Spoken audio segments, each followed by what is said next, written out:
के दोहों में सामाजिक, नैतिक और व्यवहारिक जीवन का गहन अनुभव व्यक्त हुआ है। इन दोहों में कवि ने सरल भाषा में गहरी बातें कही है। वे समाज को दर्पण दिखाते हैं और बताते हैं कि मनुष्य कैसे अपने जीवन को श्रेष्ठ बना सकता है। इन दोहों में नीति, व्यवहार, अनुभव और जीवन के सार का सुंदर समन्वय है। पहले दोहे में वृंद कहते हैं कि मूर्ख व्यक्ति को समझाने पर वह उल्टा क्रोधित हो जाता है, जैसे सांप को दूध पिलाने पर वह विष ही उगलता है। यह दोहा बताता है कि मूर्ख को उपदेश देना व्यर्थ है।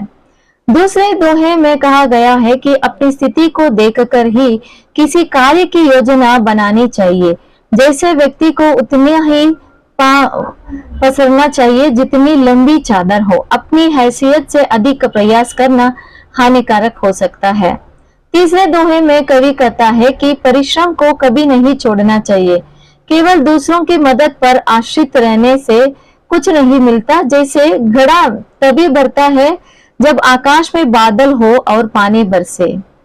चौथे दोहे में कवि कहते हैं कि जो लोग चुप रहते हैं उनके भीतर का गुण या दोष नहीं पहचाना जा सकता। जैसे कौवा और कोयल एक जैसे लगते हैं, लेकिन वसंत ऋतु में कोयल की मीठी आवाज ही उसे विशेष बनाती है।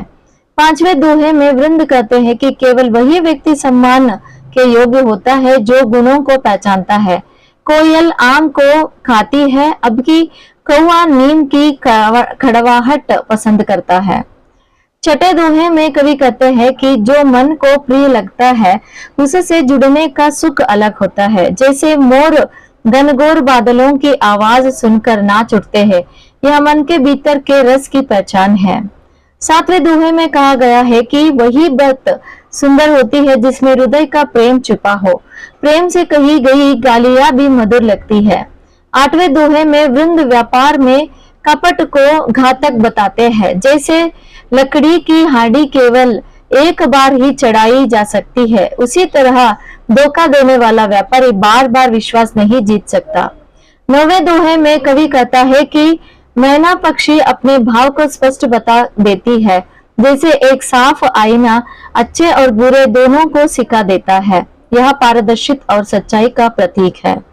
10वें दोहे में वृंद कहते हैं कि सब लोग ताकतवर के साथ होते हैं, निर्बल का कोई साथ नहीं होता। जैसे हवा आग को बढ़ा देती है लेकिन दीपक को बुझा देती है। 11 दोहे में अभ्यास की महिमा बताई गई है। बार बार अभ्यास करने से मूर्ख भी ज्ञानी बन सकता है। जैसे एक रस्सी के बार बार खींचने से पत्थर भी निशाना पड़ जाता है। 12वें दोहे में कहा गया है कि विद्या, धन और सफलता मेहनत के बिना नहीं मिलते। जैसे पंखा बिना झुलाए हवा नहीं देता, वैसे ही परिश्रम के बिना कुछ नहीं मिलता।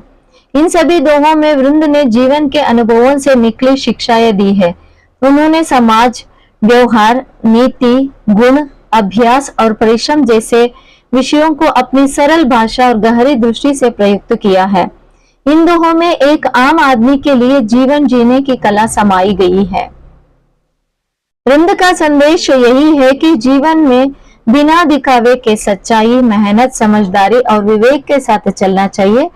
उन्होंने यह भी बताया है कि केवल बाहरी रूप और आडंबर से कोई श्रेष्ठ नहीं होता, बल्कि आचरण, गुण और अनुभव ही किसी को महान बनाते हैं।